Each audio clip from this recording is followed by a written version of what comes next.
C'est bon, je vais vous demander de ne plus vous déplacer, de façon à ce que nous puissions lancer cette visite exceptionnelle aujourd'hui au sein de notre SP de l'Académie de Caen. Monsieur le ministre de l'Éducation nationale, Madame la ministre de l'Enseignement supérieur et de la Recherche, Monsieur le préfet, Monsieur le recteur, Monsieur le président de l'Université de Caen Basse-Normandie, cher Pierre, Mesdames, Messieurs les élus, chers collègues, chers étudiants. C'est un vrai plaisir et une immense fierté pour nous tous, équipe enseignante de l'ESP, personnel de l'ESP, partenaire du projet ESP de l'Académie de Caen, de vous recevoir et vous accueillir parmi nous ce jour. C'est aussi une vraie belle occasion pour nos étudiants de comprendre les ambitions de notre nouvelle école, une ambition au service de la refondation de l'école. Étudiants de plus en plus nombreux, dépassant les 1160 inscrits au sein de cette école à ce jour. L'école supérieure du professorat et de l'éducation de l'Université de Caen Basse-Normandie au sein de l'Académie de Caen serait bien longue à vous présenter en détail maintenant, mais permettez-moi en quelques mots-clés de résumer notre philosophie, notre état d'esprit. Cette école supérieure au sein de l'Université de Caen Basse-Normandie repose sur une mobilisation de l'ensemble des équipes universitaires et académiques, enseignants du supérieur dans toutes les composantes, personnel administratif, technique de documentation et de recherche de l'université, enseignants formateurs du primaire et du secondaire, corps d'inspection, chefs d'établissement, personnel d'encadrement administratif, tous engagés dans une démarche ambitieuse de structuration de la nouvelle formation initiale des enseignants, formation organisée dans de nouveaux masters, enseignement, éducation, formation, MEF. Ce master porte en son cœur l'alternance qui s'exprime à deux échelles, une complémentarité dans les compétences et une évaluation intégrant les deux terrains, celui de l'établissement et celui de la formation initiale. La vision développée au sein de notre école est celle d'une formation professionnelle universitaire intégrée par la participation croisée et la co-intervention des personnels de l'université et de l'éducation nationale, l'accompagnement et le suivi individualisé des étudiants stagiaires, le caractère structurant d'un mémoire de recherche à visée professionnelle et professionnalisante, et une évaluation conjointe aux conclusions coordonnées, bien que distinctes par leurs fonctions. Évaluation conjointe des fonctionnaires stagiaires et étudiants dans leur établissement, mais également prise en compte du mémoire comme un outil professionnalisant entre certification et titularisation. Monsieur le ministre, Madame la ministre, vous êtes aujourd'hui dans une SP qui demain sera réunie en séminaire académique avec les référents CAPES de notre université et les inspecteurs pédagogiques régionaux. Un tel séminaire aura lieu pour le premier degré dans les semaines à venir. Il s'agit de permettre à tous les acteurs l'appropriation des objectifs tels que définit notre stratégie, mais aussi de travailler en 3 temps à la préparation déjà, si ce n'est déjà pas assez trop tôt ou trop tard, de la rentrée prochaine avec les M2 fonctionnaires stagiaires. Nous allons commencer par cerner les objets de formation par unité d'enseignement, identifier les profils d'intervention désirés et terminer par les questions relatives aux mises en application. Cette ambition qui est la nôtre nous amène à poursuivre dans la voie tracée, celle d'une méthode ouverte de concertation avec tous les acteurs, dans le respect des compétences de chacun, mais avec des principes directeurs forts.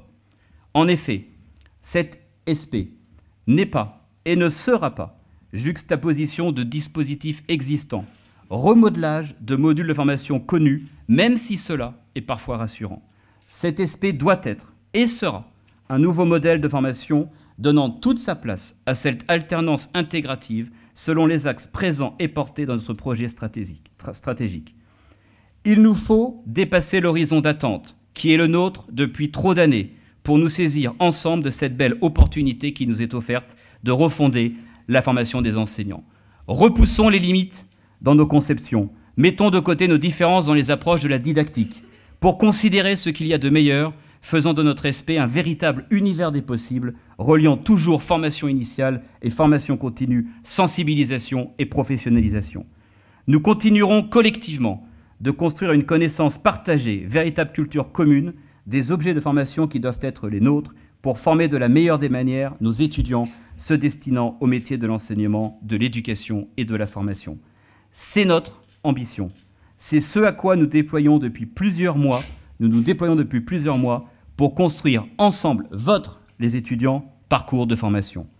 Bienvenue dans notre SP de l'Académie de Caen, au sein de cette université de Caen Basse-Normandie, SP très vivante, en cours de construction, et si heureuse et fière de vous ouvrir aujourd'hui ses portes en cette matinée. Je vous remercie.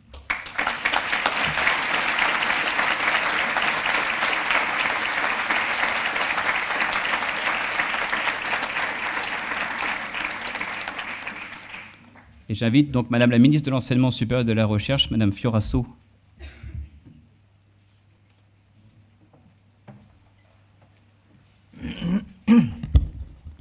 Monsieur le ministre de l'Éducation nationale, cher Vincent Peillon, Monsieur le préfet, Madame la vice-présidente de la région de Basse-Normandie, chère Corinne Ferret, Madame l'adjointe au maire de Caen, chère Josette Travers, Monsieur le recteur, Monsieur le recteur filâtre chargé de mission, je ne sais pas comment il faut l'appeler, Monsieur le président de l'université, Monsieur l'administrateur provisoire de l'ESP, Mesdames, Messieurs, chères étudiantes, chers étudiants. Je veux d'abord vous remercier tous d'être présents ici, si nombreux, avec nous. Je salue également plusieurs élus de ce territoire. Ceux qui ne sont pas là, tout d'abord Philippe Duron et Laurent Beauvais, qui m'ont chargé de les excuser, car ils auraient vraiment souhaité être là, mais ils sont retenus par des contraintes auxquelles ils ne pouvaient pas se soustraire, mais ils sont là de cœur avec nous, et de plus, ils sont très bien représentés. Il y a 4 mois, nous étions, Vincent Peillon et moi, à Lyon, pour confirmer l'ouverture prochaine des ESP. Et on était nombreux, vous étiez nombreux autour de nous à ce moment-là, pour vous interroger sur la possibilité et même la faisabilité de l'ouverture de ces ESP dès la rentrée 2013. Nous avons insisté parce qu'il y avait une urgence, et je crois que nous avons eu raison d'insister, et votre présence ici aujourd'hui montre que nous avions raison d'insister. Alors bien sûr, c'est une première étape de la réforme. Tout ne sera pas parfait dès cette rentrée, mais si nous avons eu à cœur de démarrer et d'engager cette réforme tout de suite, immédiatement, de façon opérationnelle, c'est encore une fois parce que les résultats nous pressaient de le faire, et qu'il y avait une véritable urgence à répondre à ces résultats dont nous ne pouvions pas nous satisfaire. Nous avons une urgence vis-à-vis de la jeunesse de ce pays. La jeunesse est au cœur des priorités de ce gouvernement, au cœur des priorités du président de la République, et nous devions y répondre. Puis je crois que d'une manière générale, il faut que nous apprenions ensemble à procéder de cette façon, à progresser. Nous sommes dans un pays très binaire. Nous devons avoir tout bon tout de suite, ou nous devons avoir tort. Nous devrions rester dans une situation insatisfaisante parce que tout de suite, nous n'aurons pas la solution à 100%. Je crois que c'est l'inverse de ce qu'il faut faire, et c'est l'inverse de ce qu'il faut faire d'une manière générale en pédagogie. Et vous le savez, vous qui aimez la pédagogie, vous qui voulez enseigner, vous qui avez, là je m'adresse aux professionnels et plus aux étudiantes, aux étudiants, vous qui avez une grande expérience de la pédagogie, vous savez bien qu'on apprend de ses erreurs et qu'on apprend en progressant. Et je crois que c'est ce nouvel état d'esprit finalement que nous devons avoir ensemble si nous voulons réussir ces écoles, ces nouvelles écoles supérieures du professorat et de l'éducation. Et je demande aux journalistes de le comprendre, parce que là aussi on s'attache à l'instant T et on dit oh tout n'est pas parfait, mais nulle part vous ne verrez la perfection d'un seul coup. Si nous voulons opérer le changement, il faut admettre de procéder par étapes. Il faut admettre à un moment donné de se dire, eh bien voilà, c'est pas exactement ça que nous voulions faire, et nous allons remédier aux dysfonctionnements que nous constatons. Chacun dans la vie, chacun dans sa vie professionnelle, chacun dans la vie collective, chacun dans sa vie personnelle progresse de cette façon, et l'école n'y échappe pas. Et je crois que c'est au contraire la base de la pédagogie. Alors, monsieur l'administrateur provisoire de l'ESP, permettez-moi de vous adresser à vous personnellement et à l'ensemble de la communauté éducative impliquée dans ce projet mes sincères remerciements pour l'immense travail que vous avez effectué pour préparer cette rentrée, donc presque parfaite. Nous ne sommes pas ici à Caen avec Vincent Peillon par hasard, mais nous sommes ici parce que votre ESP est exemplaire. Les grands axes stratégiques de l'École supérieure du professorat et de l'éducation de Caen que vous venez de présenter, sont tout à fait emblématiques de la réforme que le président de la République a voulu et que le gouvernement met en œuvre. Notre première ambition, tout d'abord, est d'engager la professionnalisation de la formation des futurs enseignants. Car vous le savez bien, je le sais, Vincent Peillon le sait, nous avons enseigné tous les deux, même si nous l'avons fait moins longtemps qu'un certain nombre d'entre vous l'ont fait ou se préparent à le faire, mais nous connaissons tout de même ce métier de professeur, et nous savons qu'il ne s'improvise pas, mais qu'il s'apprend. La transmission des savoirs n'est pas innée, elle s'apprend. C'est une évidence, mais il faut la rappeler parce qu'elle avait été oublié dans le précédent quinquennat. Votre projet met également en avant l'alternance intégrative qui, comme vous venez de le démontrer, n'est pas un concept, mais un projet effectif, un projet opérationnel tout à fait en prise avec la réalité du terrain. Cette alternance repose tout d'abord sur un apprentissage progressif du métier de professeur. Stage d'observation, pratique accompagnée et enfin, dès l'année prochaine, des stages en pleine responsabilité. Vous connaissez mon attachement au développement de l'alternance dans les formations supérieures et mon objectif en tant que ministre de l'Enseignement supérieur et de la Recherche, de le doubler au niveau global dans les formations dispensées à l'université.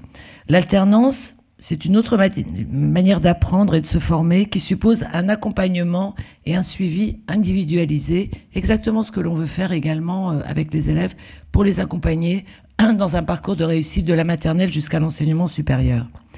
Comme vous le proposez, cet accompagnement doit s'opérer de façon croisée avec un tuteur de terrain dans l'établissement scolaire et avec un tuteur universitaire dans l'université. C'est bien là l'autre dimension de cette alternance intégrative que vous pratiquez déjà. Mettre en place des équipes pédagogiques associant totalement les professionnels de terrain et les professionnels de l'université, non pas en antinomie, mais au contraire en pleine convergence. Il s'agit bien d'une co-intervention pédagogique indispensable, garante d'un approfondissement des apprentissages professionnels qui résume bien tout le pari, tout l'enjeu de ces SP. Une formation à la fois disciplinaire et d'ailleurs interdisciplinaire, académique à l'université, et une formation progressivement professionnalisante, de plus en plus professionnalisante, à l'université et sur le terrain. Enfin, votre projet implique de relier la recherche et la formation pour questionner et faire évoluer les pratiques. C'est aussi la raison de notre choix d'installer les SP dans l'université pour qu'elles soient précisément irriguées par la recherche et irriguées également par le terrain. Il faut développer davantage la recherche en sciences des apprentissages. Elle a été aussi un peu oubliée au cours de ces dernières années. La recherche en didactique, en sciences cognitives, en sciences de l'éducation. Mais il faut surtout s'assurer que l'ensemble des résultats de ces recherches irrigueront l'ingénierie de la formation et stimuleront les innovations pédagogiques. Le Premier ministre l'a rappelé face aux recteurs, aux inspecteurs d'académie, et aux inspecteurs et aux grands directeurs il y a quelques semaines, au moment de la rentrée à Matignon, quand il a tenu à les recevoir en présence de Vincent Peillon, de Georges-Paul Langevin, de Marie-Arlette Carlotti et moi-même. Il a rappelé fortement que tous les efforts faits par l'État, et ils sont importants, l'éducation bénéficie des plus gros efforts budgétaires et en termes de moyens, de ressources en personnel, de tout le gouvernement, de tous les domaines de compétences de ce gouvernement. Il a rappelé que si l'innovation pédagogique n'était pas au rendez-vous, ces efforts seraient fortement amoindris, voire vains.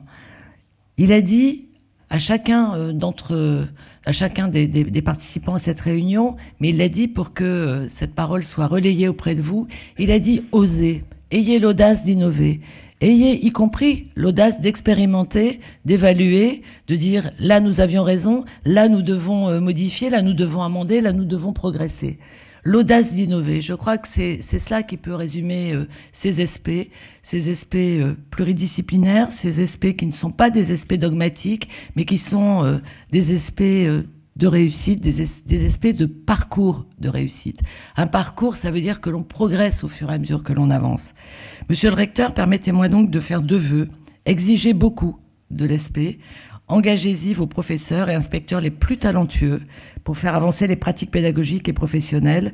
Ouvrez également les portes de vos établissements aux stages, aux expérimentations, aux innovations en provenance de l'université. Les stages, j'y tiens aussi beaucoup. Tout à l'heure, dans un dialogue un peu informel que nous avions avec 2 étudiantes, nous avons vu que ce sont les stages qui leur ont permis de confirmer cette vocation d'enseignante. Les stages ne doivent pas être des pré-embauches en master. Les stages doivent se dérouler majoritairement dans le premier cycle à l'université, là où il faut faire porter tous les efforts, parce qu'ils permettent de confirmer, ou parfois d'infirmer d'ailleurs, une vocation. Or, aujourd'hui, les stages sont pour moins de 2% dans le premier cycle. Ils sont majoritairement dans les masters. Là aussi, c'est un infléchissement que mon ministère veut donner en mettant toutes les chances sur le premier cycle, là où se joue vraiment la réussite des étudiants et là où se joue leur orientation qui doit être de plus en plus progressive, et les stages aident à cette orientation progressive. Alors les SP ont vocation, nous l'avons dit, à devenir la maison des enseignants du primaire, du secondaire comme du supérieur d'ailleurs, parce qu'enseigner dans le supérieur, ça s'apprend également, ça ne s'improvise pas quand vous êtes comme cela lâché en amphi. C'est une maison où ils peuvent venir se former, bénéficier des avancées de la recherche et s'approprier les dernières innovations pédagogiques ou technologiques dans tous les domaines disciplinaires et de professionnalisation, mais aussi dans les domaines transversaux comme la culture, comme le numérique, qui va profondément changer la pédagogie et d'une façon générale, la façon d'enseigner et d'apprendre. Tout le monde va être à un moment donné enseignant et actif dans son propre parcours. Je pense aux élèves, quel que soit leur âge, grâce au numérique, et aussi apprenants, et je pense aussi aux enseignants qui peuvent se retrouver apprenants. Je l'ai moi-même vécu en donnant des cours à Sciences Po, où tout à coup, j'avais donné un chiffre et puis sur leur tablette, les étudiants m'ont dit le chiffre que vous donnez ne correspond pas à celui qu'on vient de vérifier sur Internet. Est-ce que vous pouvez nous expliquer pourquoi ? Voilà, le numérique vous expose finalement à vous remettre en cause aussi au cours de votre enseignement. Il y avait une raison dans la différenciation des chiffres, mais c'est vrai que ça change les pratiques, ça change aussi les postures et j'allais dire les statuts des uns et des autres. Mais je crois que ça doit toujours être au service de la réussite. Le numérique, ça n'est pas un cosmétique ou ça n'est pas un signe quelconque de modernité. C'est vraiment une révolution pédagogique et un outil pédagogique au service de la réussite. Alors, monsieur l'administrateur provisoire, vous m'avez également affirmé que vous ambitionniez d'ancrer l'ESP dans le territoire pour assurer une formation initiale et continue des enseignants au plus près des besoins de formation, pour faire de l'ESP un opérateur reconnu des collectivités et de tous les acteurs de la société civile. Et là encore, vous avez raison. L'université doit s'engager et rayonner sur son territoire, ici au service de l'enseignement et de l'école, et les 1100 vocations qui se sont signalées montrent que cette osmose s'est bien produite et a été réussie, même si nous devons encore l'amplifier et la masculiniser un peu, je dois dire. D'habitude, je dis où sont les garçons, où sont les filles, pardon, parce que je visite beaucoup d'endroits de technologie, département de technologie, de sciences dures. Mais là, je dis, les garçons, allez-y, nous avons besoin là aussi d'une parité à l'école, parce que c'est important aussi pour la représentation que se font les élèves et l'exemplarité qu'ils connaissent à travers les enseignants. D'ailleurs, de ce point de vue, je veux me féliciter des emplois d'avenir professeurs, parce que ça va nous permettre là aussi de diversifier et de redémocratiser l'accès à la fonction d'enseignant. Vous savez, le métier d'enseignant a très longtemps été un outil de promotion sociale. Il a perdu un peu cette fonction et cela a été accentué par la masterisation, qu'il ne fallait pas remettre en cause, mais qu'il fallait ouvrir à l'ensemble des milieux socio-professionnels, des futurs enseignants. Et de ce point de vue, les 18 000 enseignants, emplois d'avenir professeurs, qui seront présents à temps plein d'ici 2 ans, eh bien, vont nous permettre d'ouvrir davantage à toutes les sociologies, à tous les milieux socio-professionnels, ce merveilleux métier qui est le métier d'enseignant. Alors, nous parlions du territoire. Mais ça fait partie du territoire, le fait que les territoires les plus ruraux, que la diversité soit au rendez-vous chez les enseignants, cela fait aussi partie de l'ouverture sur la diversité des territoires et c'est essentiel pour la construction des enfants, des adolescents et des jeunes gens. Vous avez également fait le choix ici de vous associer avec l'académie voisine, Basse-Normandie, Haute-Normandie, ça n'est pas tabou de s'associer, c'est au contraire une volonté intelligente, d'intelligence collective, et vous avez décidé de définir ensemble une carte des formations dans une perspective interrégionale. Je vous en félicite. Vous avez compris que dans l'intérêt des étudiants, la coopération est plus intéressante que la concurrence frontale et, encore une fois, un peu vaine. Alors, en regardant le travail accompli ici, en si peu de temps, nous ne pouvons que nous féliciter d'avoir confié aux universités cette refondation de la formation des enseignants. Je veux également saluer l'implication essentielle des rectorats et des acteurs, de tous les acteurs de l'éducation nationale. Je l'ai dit, tout n'est pas parfait sur certains sites. pas à quand. Des améliorations sont attendues. Nous apporterons notre aide à ces académies afin que le cahier des charges d'accréditation soit pleinement respecté. Les services de nos 2 ministères restent et seront totalement mobilisés auprès des universités concernées. Je dois dire que ça constitue aussi une innovation au service de la réussite des SP et in fine au service de la réussite de l'ensemble de la jeunesse. C'est un enjeu d'équité sur le territoire, mais c'est surtout un principe de réussite collective, encore une fois, qui sous-tend cette réforme. Cet accompagnement de nos ministères et des recteurs d'académie repose sur un suivi rigoureux et bienveillant. Enfin, je connais l'investissement des équipes pédagogiques et des universités pour une réforme qui, il faut aussi le dire, bouscule les habitudes et dans certains cas, les représentations. J'ai entendu certaines réticences qui sont manifestées ici ou là pour une formation plus professionnelle. Je connais également les craintes de voir se tarir les effectifs étudiants dans d'autres cursus de master, en clair d'être un peu victime du succès finalement de ces vocations pour l'enseignement. C'est pourtant le virage que notre pays doit prendre pour assurer la réussite des enfants et des jeunes, parce que la formation des enseignants, et là toutes les études le disent dans tous les pays, la formation des enseignants est la pierre angulaire sur laquelle repose la réussite des élèves et des étudiants. C'est la condition de la réussite de la refondation de l'école. Mais si le changement engagé doit se poursuivre, il doit également être accompagné, évalué, amélioré en temps réel. C'est la raison pour laquelle Vincent Peillon et moi-même, nous avons décidé de mettre en place un comité de suivi de la nouvelle formation des enseignants. Cette instance est, je dois dire, très attendue. En effet, les transformations initiées par la loi, engagées au travers de la démarche d'accréditation des SP, ne se mesurent pas uniquement par l'étendue du spectre de leur action. Une entrée progressive dans le métier, une formation intégrant toutes les compétences nécessaires à l'exercice du métier de professeur, des équipes pédagogiques plurielles, le développement de la formation continue, l'intégration du numérique. Elles doivent par ailleurs se poursuivre et se concrétiser durablement. Ce sera l'objet de ce comité, un lieu de réflexion, de concertation, d'évaluation et de proposition sur la réforme des enseignants. Je l'ai dit, je le redis, chaque SP est un projet vivant, est un projet en opération et est un projet spécifique et différent selon les territoires. Les chiffres de cette rentrée, avec la mise en place de la première année de master, sont tout à fait encourageants. Le renforcement de la professionnalisation dans la formation des futurs enseignants, la place faite à la recherche, aux innovations pédagogiques, l'ouverture sur l'académie et le territoire, tout cela a attiré davantage d'étudiants et c'est une bonne chose, nous devons nous en féliciter. Mais cela donne aux universités, j'en suis bien consciente en tant que ministre, une grande responsabilité. Je suis convaincue qu'elles sauront y répondre avec talent et créativité. Mes remerciements s'adressent donc à chacun d'entre vous, à monsieur l'administrateur provisoire, à vos équipes, aux professeurs, mais également et surtout, j'allais dire, à vous les étudiantes et les étudiants. C'est une réforme qui a été voulue par le président de la République, qui dessine des orientations prioritaires pour la jeunesse de notre pays. C'est une réforme, encore une fois, ambitieuse. Ce sont des formations universitaires professionnelles de haut niveau scientifique.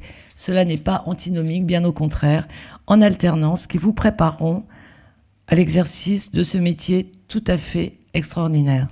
Vous avez eu raison, chères étudiantes, chers étudiants, de vous y engager. Et nous vous soutiendrons et nous vous accompagnerons.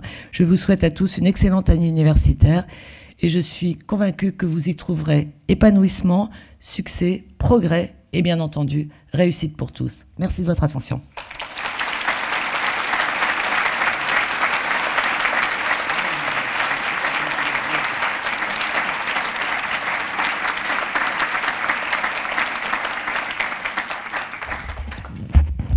Madame la ministre de l'Enseignement supérieur et de la Recherche, Monsieur le préfet, Monsieur le recteur, cher Monsieur Homé, administrateur provisoire, le titre n'est pas joli, mais la tâche que vous avez accomplie est belle.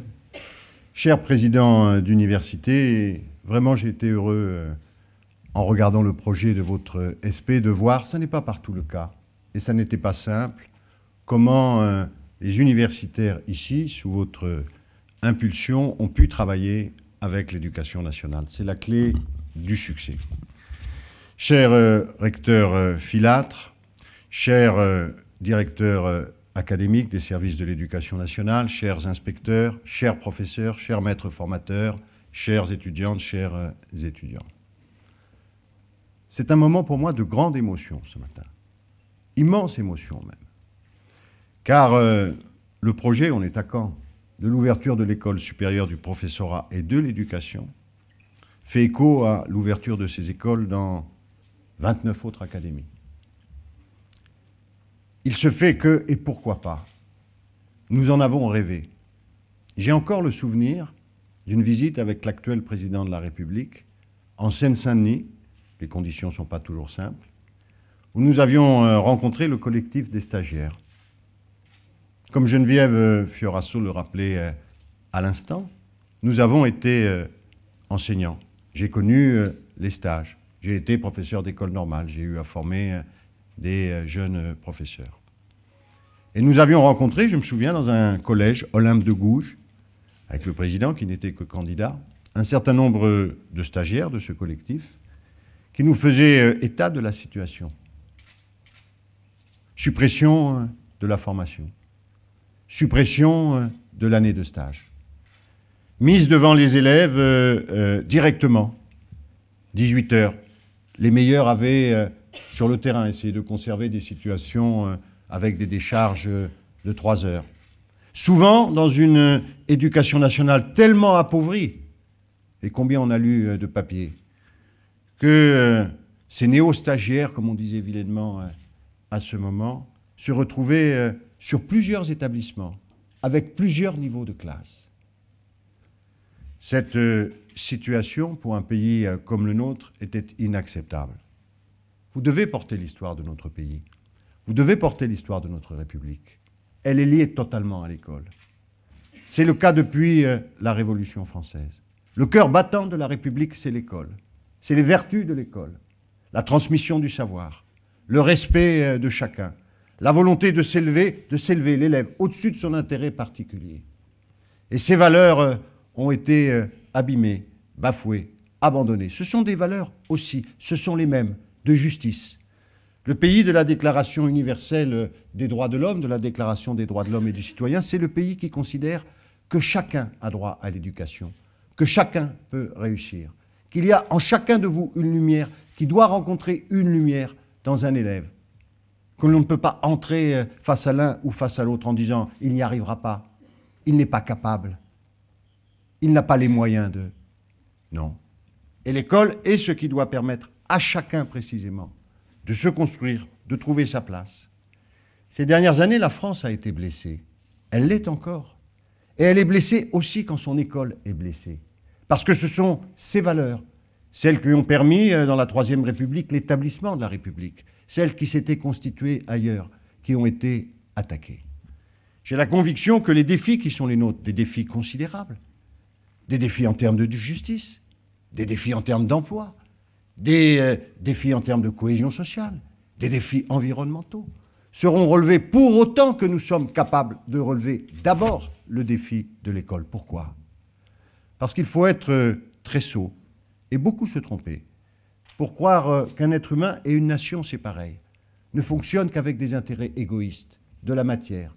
Nous sommes des corps, bien entendu, mais nous sommes des esprits. Et nous avons besoin d'avancer en partageant ensemble un certain nombre de valeurs, de projets, d'initiatives. C'est le rôle de l'école, forger cette culture commune à l'ensemble des citoyens, instruire chacun et permettre à chacun de délivrer ce qu'il a de meilleur en lui-même. Non pas jouer chaque fois, et vous aurez à le faire, sur les forces d'abaissement. Elles sont présentes en chacun de nous. L'égoïsme est là. Il peut y avoir des moments d'abandon, des moments de découragement, des lâchetés. Mais en chacun d'entre nous, il y a aussi non seulement cette bête, mais l'ange, celui qui veut faire mieux, celui qui veut être généreux, celui qui veut s'adresser à l'autre. Le métier que vous avez choisi, c'est le métier qui vous obligera chaque jour à aller chercher la meilleure part de vous-même pour rencontrer chez chacun de vos élèves la meilleure part de lui-même. Chaque fois, faire attention au respect que vous devez à chacun de vos élèves. La capacité qui sera la vôtre, et ces écoles doivent vous en donner les moyens, de trouver pour chaque élève le chemin de sa réussite, dans la méthode, dans l'attention, dans le conseil, dans la vigilance. Être capable de penser le parcours de cet élève dans l'ensemble de sa vie, avant, après, autour, les conditions, elles sont différentes, qui sont les conditions familiales, les conditions sociologiques et bien entendu aussi les conditions psychologiques des apprentissages. Vous avez besoin, dans une société où il y a tant de difficultés, d'être armé pour des situations de crise. Il y en a beaucoup dans l'école. Et nous devons redonner à notre école et à votre métier, comme aux enfants, la sérénité, pour être capable d'utiliser, bien entendu, les techniques modernes, et en particulier le numérique, qui est un très grand facteur de progrès. Pour être capable d'accueillir dans notre école, et c'est sa force et c'est sa grandeur, les enfants en situation de handicap. Ils sont une richesse pour tous. Parce que, et c'est ce que je constate souvent lorsque je vais dans les établissements, il ne s'agit pas d'être dans la logique, elle est toujours d'ailleurs mauvaise conseillère, de se dire je vais donner. Non. Il faut être capable de recevoir. Et lorsque, vous le verrez sans doute dans vos stages, ou certains d'entre vous l'ont déjà vu, on va dans un établissement où on accueille des enfants qui sont dans cette situation. Très vite, les collègues, les enseignants, les autres élèves disent « mais ce n'est pas nous qui avons apporté. Ils nous ont apporté beaucoup. Parce qu'ils nous ont appris à travailler en équipe. Parce qu'ils nous ont appris une attention individuelle qui est absolument nécessaire. Parce qu'ils nous ont appris que la coopération vaut mieux que la compétition. Que le respect de la différence, c'est aussi ce qui nous permet de construire une identité commune. C'est l'esprit que nous voulons dans l'école. Esprit de générosité, c'est une notion très ancienne, c'est une notion cartésienne. La plus belle des vertus, chez Descartes, c'est la générosité. Et c'est quoi la générosité? La générosité, c'est une liberté qui est capable de respecter une autre liberté. Vous êtes des professeurs et vous serez libres dans votre institution. Nous vous respectons.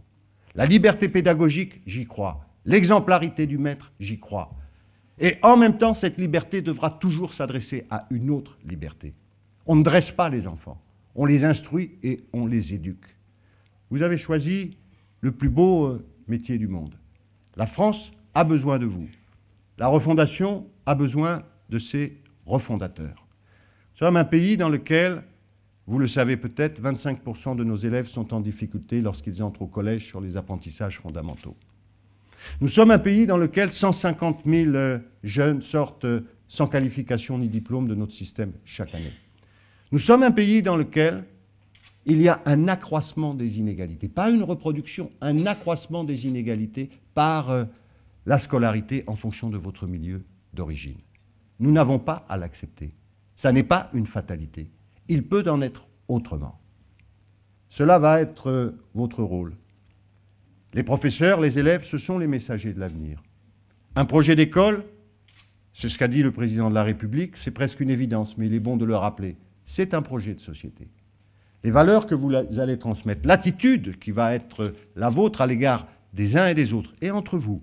Et c'est pour ça que nous avons souhaité que tout le monde soit réuni, qu'on arrête de trier, qu'on arrête de séparer, que ceux qui se destinent à enseigner dans le primaire rencontrent ceux qui veulent aller dans le secondaire et ceux qui vont dans le supérieur. Ceux qui se destinent à l'éducation, école supérieure du professorat et l'éducation, travaillent déjà avec ceux qui se destinent au professorat.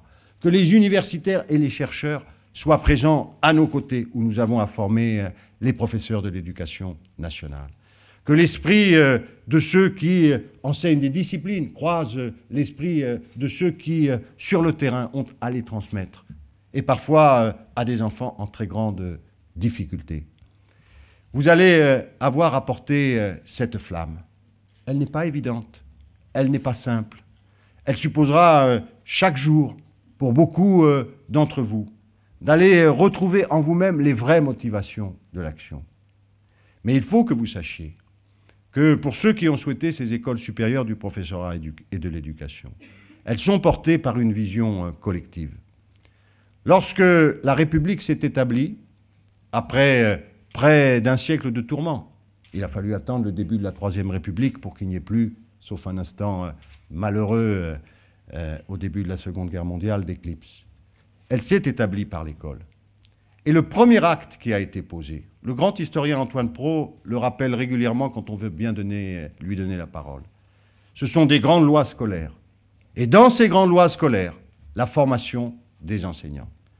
Parce que, comme l'a rappelé Madame la ministre de l'Enseignement supérieur et de la Recherche, et tout le monde en convient, l'instrument qui permet à terme de transformer et de faire réussir le système éducatif. Donc les élèves, tous les élèves, pas quelques-uns, tous les élèves, c'est notre ambition.